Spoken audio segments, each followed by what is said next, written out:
Michelle. And I'm Lucy. And a Happy New Year to everybody. Happy New Year. Belated Merry Christmas. As you're nursing your hangovers, we've got all this for you to listen to. Yeah. This is our annual Patreon Snippetty Bits roundup of everything we've done last year on Patreon. And it was a busy year, actually. Yes, it was a very busy year. You started off with Louis. Louis the 11th. Yeah. L'araignée, the universal spider. L'araignée universelle. Very, very cerebral, that one. It was a lot more manipulating and managing people than just barrel into situations, which was awesome. Yeah, because we're going to talk about Charles the Bold in a minute, and that's a very different approach. That was awesome, though, having the two one after another, because, spoiler alert, they are each other's arch enemies, and they really make sure that the other one knows they're an enemy. Yes, although I got the distinct impression that Louis was on Charles's mind more often than Charles was on Louis's. Oh, probably. Yes, I think Charles obsessed. Yeah, and Louis had his menagerie that he toted around with him everywhere. I have no money, but I want another 32 dogs, please. Yeah, well, we all know that feeling. Yes. And the League of the Commonweal, which were all the people against Louis from Yes. his own country. Yeah, including some with very suspicious marital arrangements. Very. And some questions about, did he get poisoned? Did he get killed? Was he inconvenient now to the whole group? And some questionable historical opinions. Well, That was neat. yeah. You're like, I don't remember this. It was the beginning of last year. I'll re-listen. We're keeping all this in. This is a good taste of what it's like to be in our Patreon side. As we stare at each other blankly, thinking, what is she going on about? Yes. And every so often she turns around to tell Marnie to stop scratching. Please stop scratching. Stop. After that, Charles the Bold, yes, considering more of a sledgehammer attitude.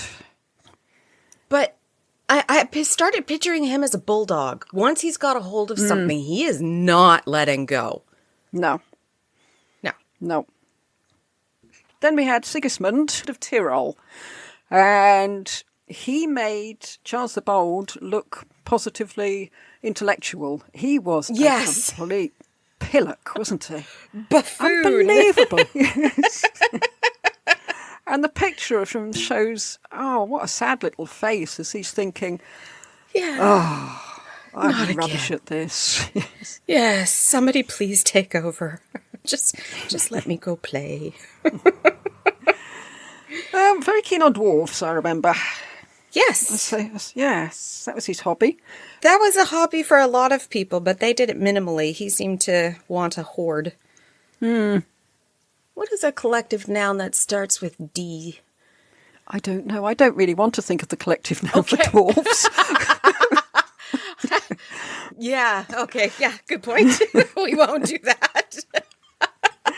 A Snow White of dwarves. Well, next, on a lighter note, we had our anniversary episode, which was the Order of the Garter, where we looked at all the people who had either been given the Order of the Garter by Henry or had their Order of the Garter by Henry's time, which included quite an eclectic bunch of people. Very eclectic, surprisingly eclectic. Aretino, after that. He's a naughty boy. Yes, he was. Yeah, that's the main thing you take away from it. It's a bit of a, I mean, like you said about De Ayala, he was a proper scamp. Yes.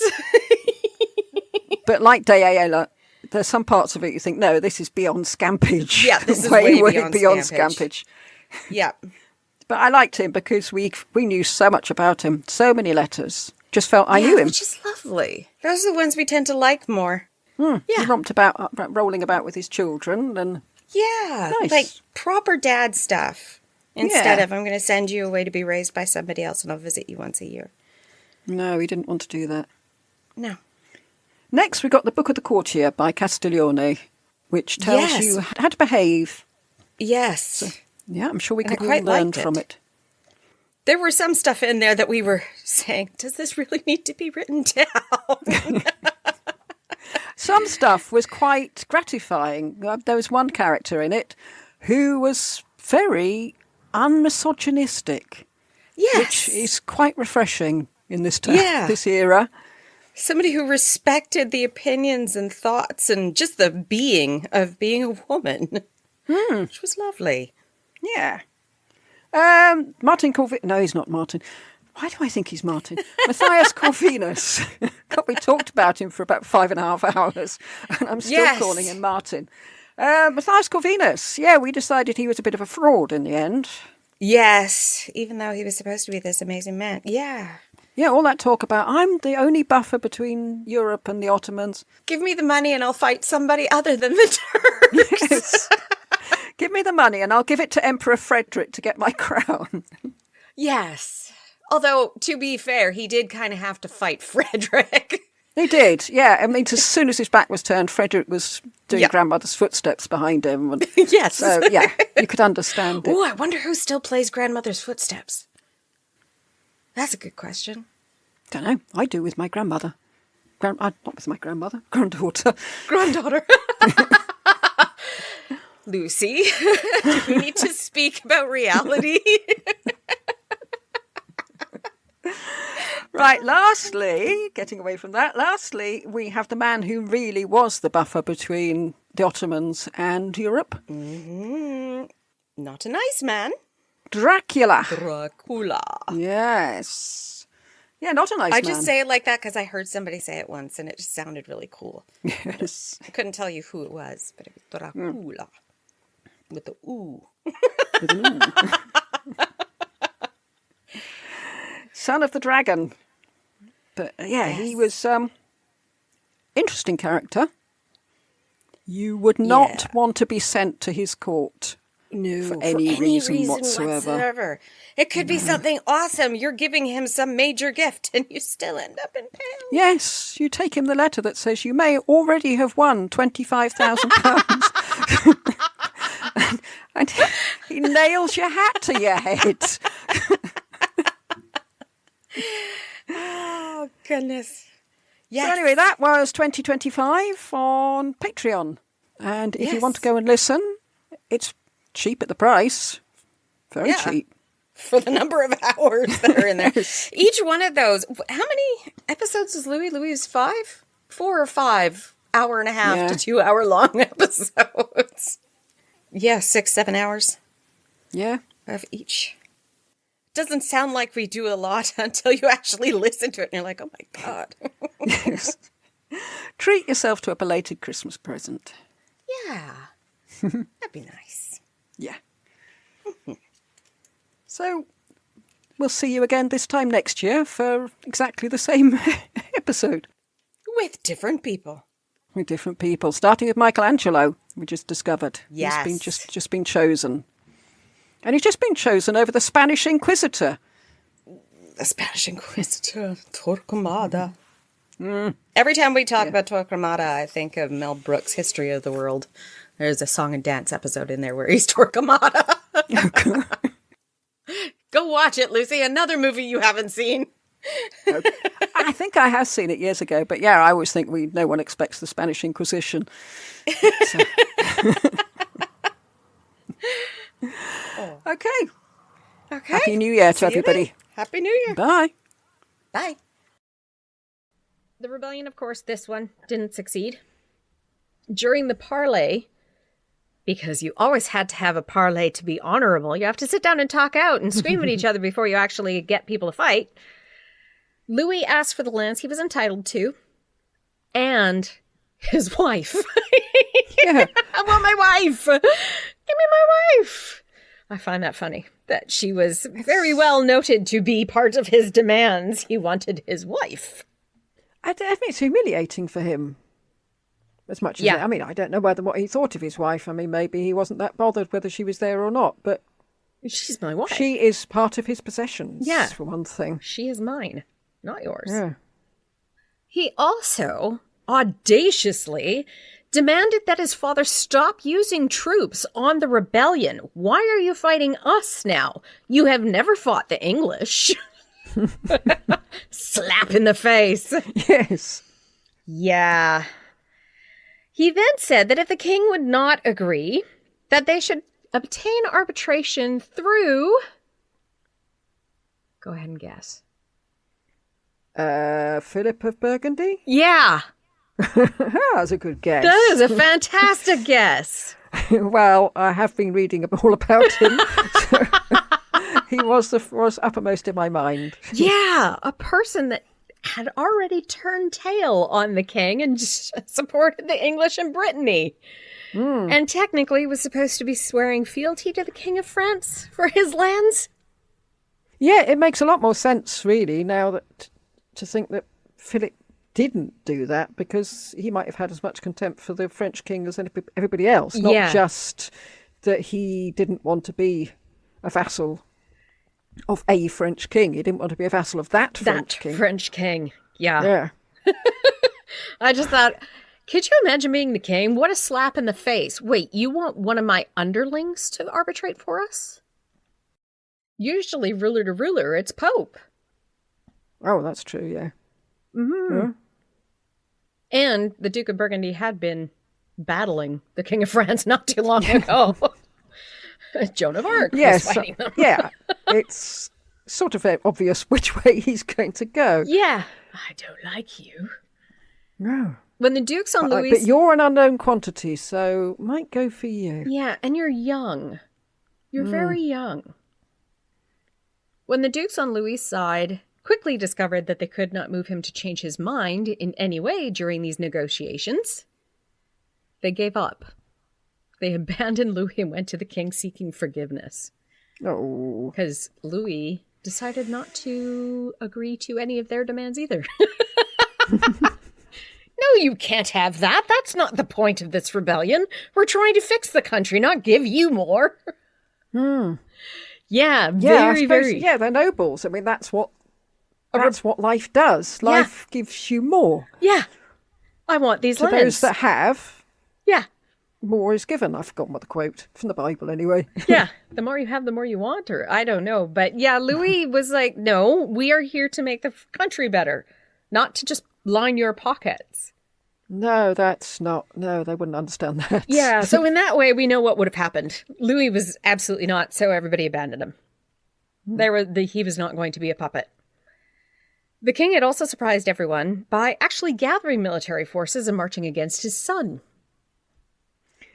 Well, yes, he's finally got himself out of his catatonic state, hasn't he? I suppose that's something. It's got him out, out and about. But the country did note that.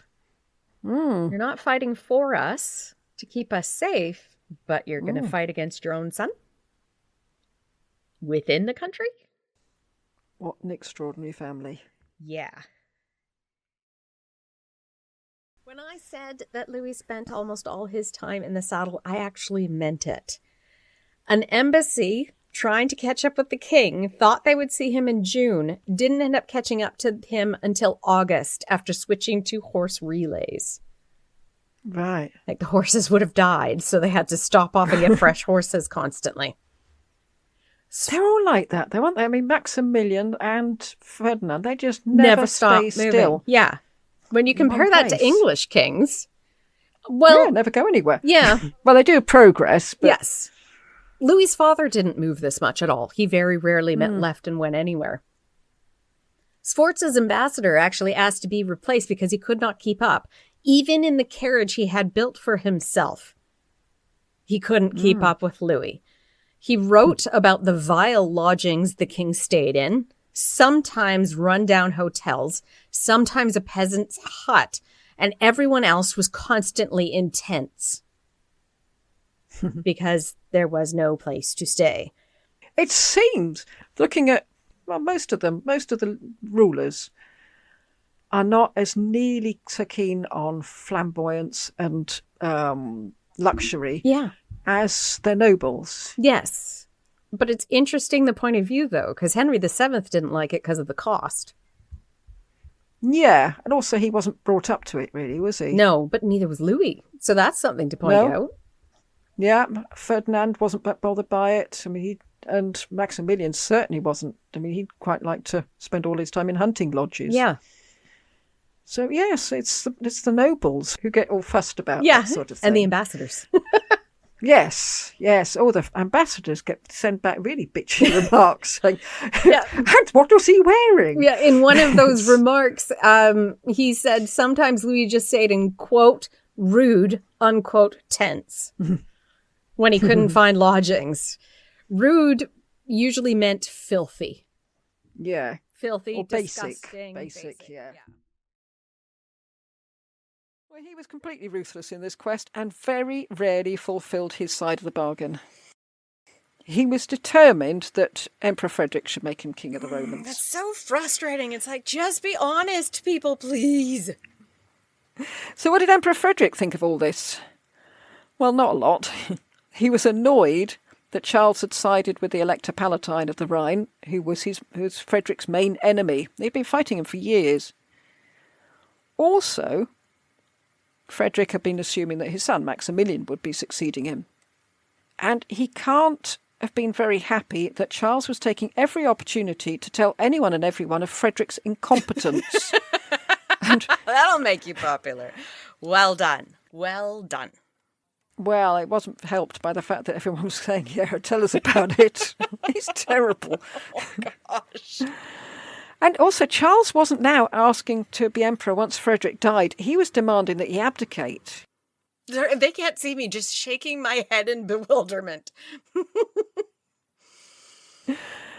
Finally, in September 1473, after a lot of what seemed like very childish wranglings about where they were going to have the meetings, how many men and horses Charles could bring, with him saying that was fine, and if we can't bring them into the town, we can always camp outside, if you know what I mean.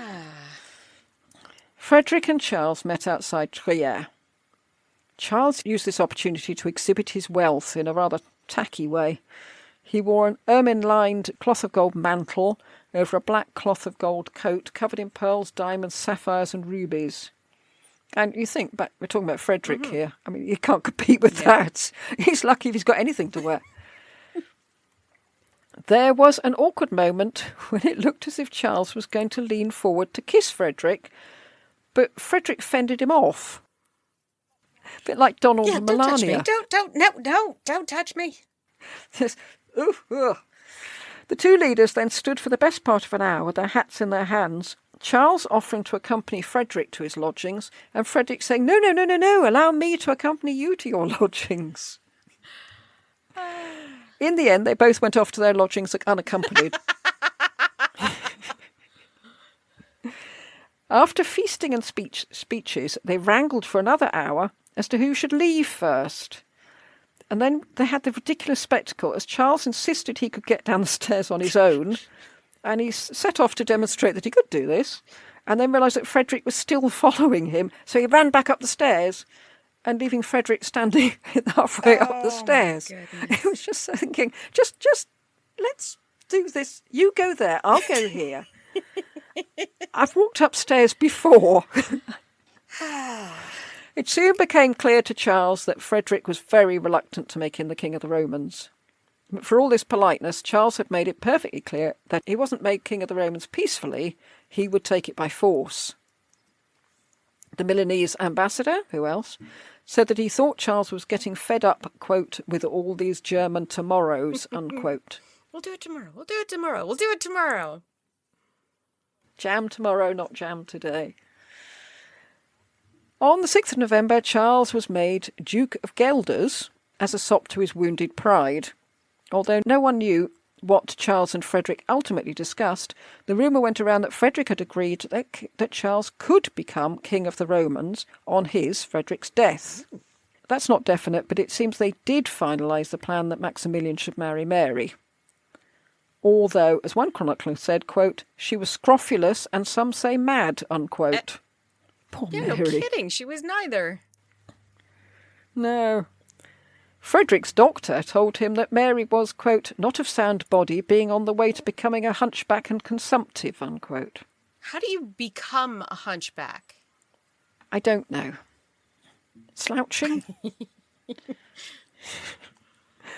One thing Frederick did promise to do was to crown Charles King of Burgundy. And the coronation was to take place the very next day. Oh. However, that night, under cover of darkness, Frederick sneaked off down the Rhine. He just got in his ship and said, Goodbye! Charles got to hear about this and sent a messenger to say, hang on a minute, don't rush off. And Frederick told the messenger, fine, we'll wait here. You go and tell Charles. As soon as the messenger had gone, Frederick said, come on, men, row like the hoppers. Get Let's going. get out of here. Run! So that was why there was no coronation. Either Frederick had been stringing Charles along with no intention of making him King of Burgundy. And just to show that Sigismund obviously had a bit of a thing for women in strange headgear, his second wife is Katharina of Saxony, and she's the one in all that bizarre plumage. Oh. And she's got something hanging off the front. Is it the front or the side? Like a little...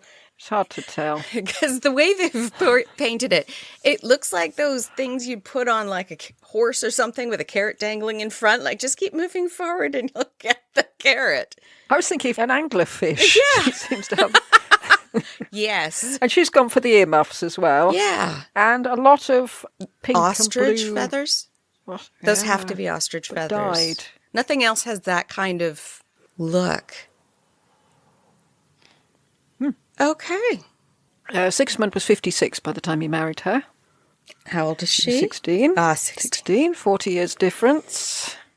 And she kept out of politics as much as she could, but that didn't stop a former lover of Sigismund from intriguing against her and falsely accusing her of trying to poison her husband. Oh, jeez. Everybody poisons everybody. Yeah. Well, as you can see, the wives don't matter very much. So we've got them both out the way at the start because I don't think they counted for much in that court. And maybe it was having to live with all those bizarre hats that made Sigismund look the way he does. Oh, that is not a happy face. Not a happy face. It looks like he's been hit no. by a shovel, too.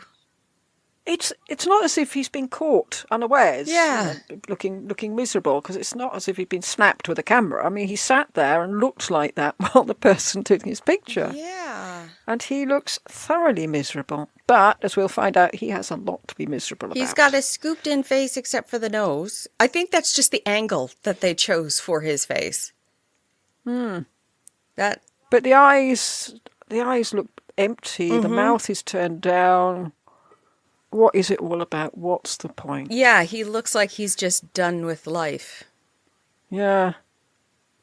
Yeah, well, I wouldn't be at all surprised. Okay.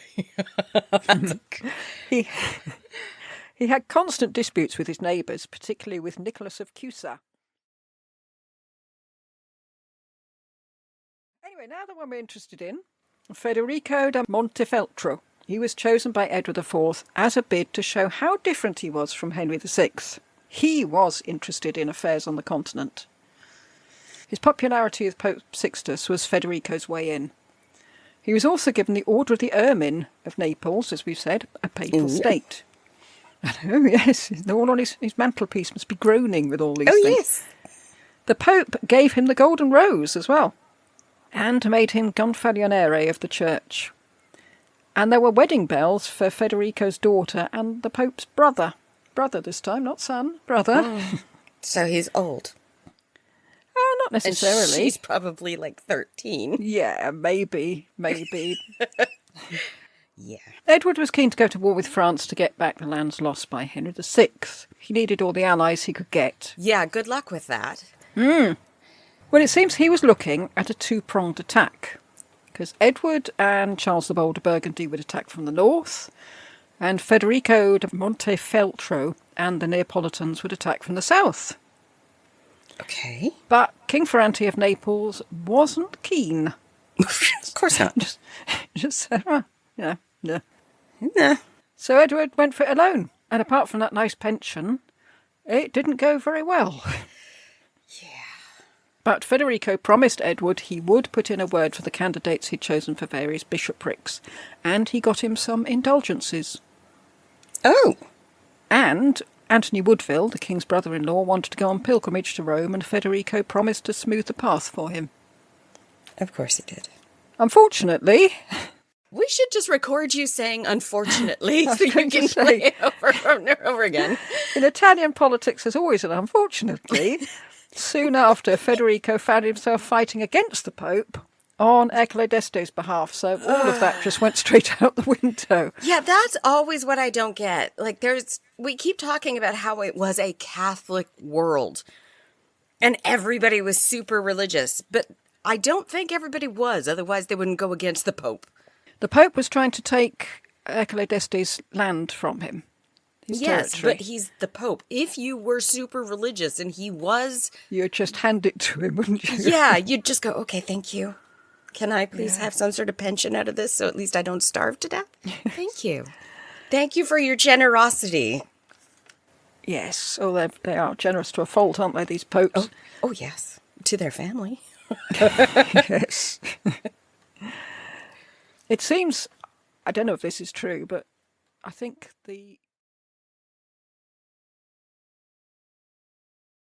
and he was instinctively knowledgeable about art, which led him even to write to Michelangelo to offer him suggestions about how to design the ceiling of the Sistine Chapel. Oh, no. Yeah. You know what you should do, right? No, don't. Just stop there. Stop. He's the one painting it. Leave him be. Yeah. Don't give any suggestions. You just shh. You're not the one that has to perch on a scary scaffold, upside down, Yeah. paint getting into your face, mouth, and eyes. Yeah, Although getting your mouth neck and eyes ache. are in your face. I know what I meant. Yeah. Well, he didn't know Michelangelo, so this letter must have come out of the blue. And from what we know of Michelangelo's personality, would not I have- can't imagine he took kindly to that, no. Although he wrote a very polite reply, apologising that most of the work was now finished, and so he wasn't able to use any of Aretino's ideas. Really? That's a surprise. And obviously Aretino's vow never to leave Venice was famous because Michelangelo closed his letter, quote, "Do not break your resolve, never revisiting Rome, merely on the account of the picture I am painting. That would be too much," unquote. Oh, I thought he was going to say, "I will punch you in the face." And your nose will go down like a biscuit, like mine did. Oh, that biscuit saying. What he's saying is, stay there, don't come here. Yeah, do not. It will not go well for you. No. But the sort of things Aretino was suggesting were picked up by painters later on in the next century. And if you look at the Last Judgment on the Sistine Chapel, you will see St. Bartholomew. And he was martyred by being flayed alive and is traditionally shown holding a knife and his own flayed skin, which is lovely. And Michelangelo has given Bartholomew Aretino's face, and the flayed skin has Michelangelo's face. Really? Yeah, what he's saying is, don't flay me, or don't write nasty verses about me. Hold on, I'm trying to find that picture. Ugh. Isn't it? But I think Aretino might be quite flattered because he'd become quite a portly gentleman, but St. Bartholomew is quite buff, isn't he? Yeah, very muscular. Yeah. They always are, aren't they? Yeah. But yes, Ugh. not nice. No. Not nice. One of those handy bits of cloth. And he says a good courtier doesn't indulge in horseplay. And the examples he cites seem a little more than horseplay. Quote, "Sometimes they push each other down the stairs, Oh my God. belabour each other with sticks and bricks, throw handsful of dust in each other's eyes, cause their horses to collapse on one another in ditches. Then at dinner they hurl soup in each other's faces, or sauce or jelly, and they burst out laughing. And the one who knows how to do the most things of this kind prides himself on being the best courtier, No, that's horrible. and the most gallant, and thinks that he covered himself with glory, unquote. That could seriously hurt people. Yeah. But he goes on to say that there are even those who would wager against each other and eat and drink the most revolting things. Oh, don't do that. Please don't. Although he continues, it was mainly the French who did that. Oh, yeah. We don't do that in Italy. No. Bibbieno takes over the thing, and he was in the service of the Medici and was made a cardinal by Leo X, and he's the one known as the other pope. And Bibbieno was given the task of explaining what sort of wit was acceptable for a courtier, since we've been told that throwing soup at each other is definitely not the dumb thing. Yeah.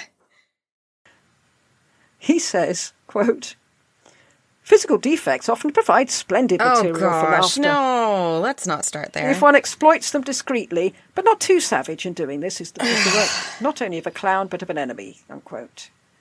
He says that wordplay, using a phrase that can be understood in two different ways, is an acceptable form of wit. And such as the phrase he suggests, she is a much-loved lady. Meaning she's either very high up in people's estimation, or she's under a lot of people. or has been around the block a few times. Lorenzo de' Medici is reported to have said to a very tedious clown, quote, "You couldn't make me laugh if you tickled me," unquote. I quite like that. Sometimes when you hear incredibly famous people say something quite trivial, it's quite nice. Yeah. One thing Bibbiendo does find funny, which I think we would today, is people who make remarks that seem incongruous in the circumstances. Yes. Quote, then only the other day, one of our doctors was watching a man who'd been condemned to be whipped around the square, and feeling sorry for him when he saw that although his shoulders were bleeding profusely, the poor wretch was ambling along as if he was merely out for a walk. So he said to him, "Hurry along, my poor fellow, and get your punishment over soon." At this the man turned and stared at him in wonder, and then after a pause he said, "When you were whipped, you have it done your way, but now let me have it done mine," unquote. Wow. I like that. That's why this episode's so long, because I kept thinking, I must put that. I must put that. But Elizabeth had given birth to the much hoped-for son, so the physicians had known what they were talking about, although they did obviously have a 50-50 chance. Yeah. And he was crowned Ladislaus V in May 1440. Okay. So we've got two kings now. And he's known as Ladislaus the Posthumous. And I will keep calling him that since, as all the women are called Elizabeth, all the men are called Ladislaus or Vladislas. Awesome. And he's called the Posthumous because he was born after his dad died. And he was crowned with the Holy Crown. Now, there's a story behind the Holy Crown. And it's a proper sort of medieval Ocean's 11 story, a sort of heist. Okay. And it was perpetrated by a lady called Helena Cottiner.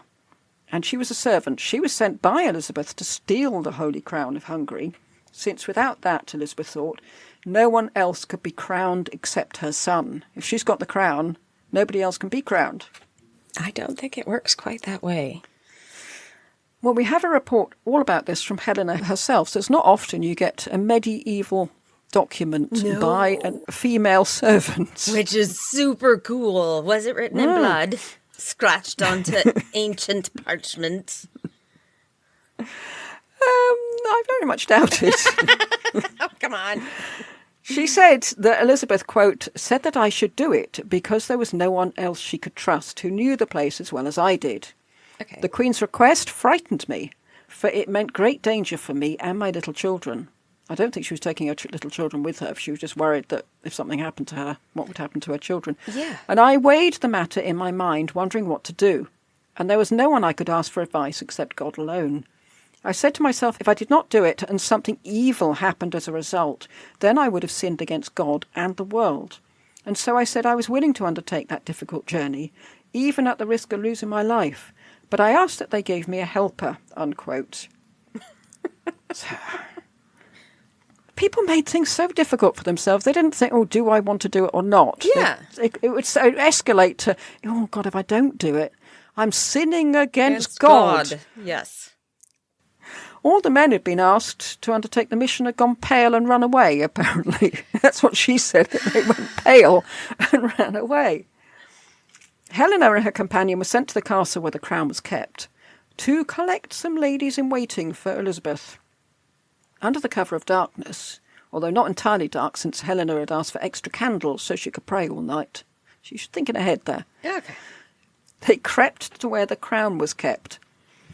They were in luck because the guardian of the crown was ill and was asleep somewhere else, not in his room next door to the crown. Don't know where he was asleep and why he had to sleep somewhere else if he wasn't very well. Perhaps it was drafty, I don't know. Helena spent an extremely tense time keeping watch while her companion hammered and chiselled away at the door. She said it was a terrible noise, but God must have stopped everyone's ears because no one came. Or they just thought, I don't want to get involved.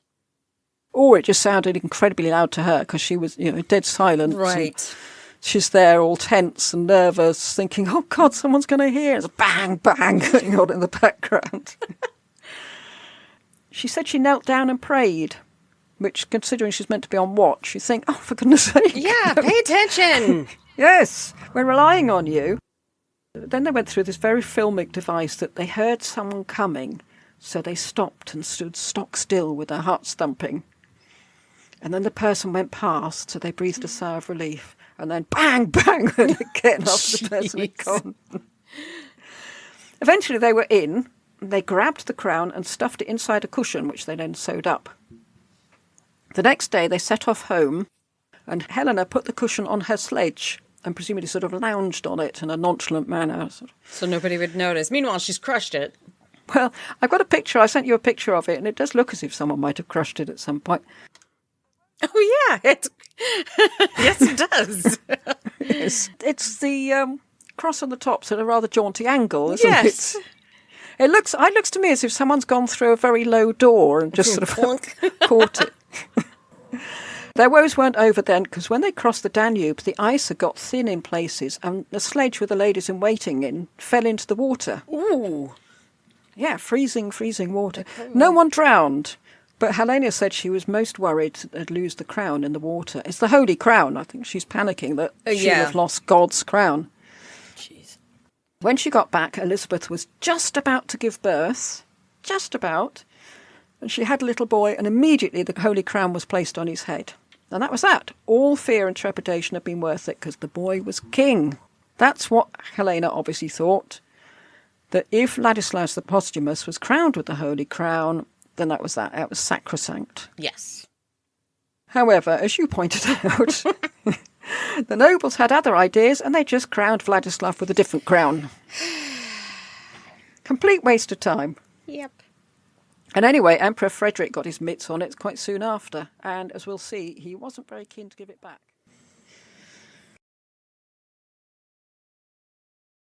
In the spring of 1442, Murat invited Vlad to his court for a little chat. Oh. Vlad took his sons, Dracula and Radu, the beautiful one, What? with him. I don't know whether Murat had told him to, or whether Vlad thought that would be quite an education for them. Well, it was an education, because as soon as they arrived, all three were arrested. Oh. Meanwhile, the eldest son, Mircea, ruled Wallachia, which made me wonder whether Murat and Mircea had a little sort of sting going on. You arrest my dad, and I get to rule. Oh. I don't know. Prodigal son. I don't know, but it's... How old is he? I'm not sure. I mean, he's an adult, Okay. definitely an adult. Oh, okay. So I'm thinking like this 10-year-old boy saying, You imprison my dad, Yes. and I'll be ruler. And then I get to stay up late and everything. Yes. Yes. It'll be me having those feasts. Yes. And all the toys will be mine. Yeah, you take Dracula and Radu with you, because quite honestly, I'm fed up with I that. don't want them. Yes. After a year, Murad agreed to release Vlad on condition that he swore on the Bible and the Quran that he wouldn't fight against Murad, and that he should pay 10,000 gold ducats, and he should send 500 young boys to join Murad's Janissaries. Yes. He was also to leave Dracula, who was then 11, and Radu, just 7, And Radu was, quote, no taller than a bouquet of flowers, unquote, which sounds like a bloody big bouquet of flowers if he's 7. Either that or an extremely small boy. He was to leave them as hostages. Dracula stayed there for 6 Right. years in Adrianople. And little Right. Radu lived there until 1462, so that's 20 years. Jeez. And they were brought up alongside Mehmet. And they were they're well cared for and well educated. But apparently Radu had to fight off the sexual advances from Mehmet by hiding up a tree. Oh my God, seriously? I didn't read anything about that. He did eventually succumb. Well, I don't know if succumb's the right word to Mehmet. If you're doing something you don't like to keep yourself alive, but he did. Yeah, he gave up. Ugh. I mean, you can't live up a tree, can you? You would think that being prisoners together would have brought Dracula and Radu closer. But nothing could have been further from the truth. Dracula was rather an ungainly boy, prone to bouts of temper and often punished by his tutors. Hence why Mehmet didn't want him. Yeah. Well, Radu was the beautiful one. Yes, unfortunately for him. All the ladies of the Seraglio fawned over him. He was a lot easier to get on with as well. He was just generally... Surprise! Yes. Yes. This boy's a lot easier to get on with than Dracula. But this led to an intense hatred between them. Oh, no. I mean, Dracula, I can sort of almost see him with his sort of scrunched up little face, feeling such resentment and that nobody likes me. And because he thinks no one likes him, he just behaves worse and worse, and then nobody does like him. It's a mistake to psychoanalyze them, but I wonder if this shaped Dracula's personality. I think if he were around now, he'd definitely be a goth.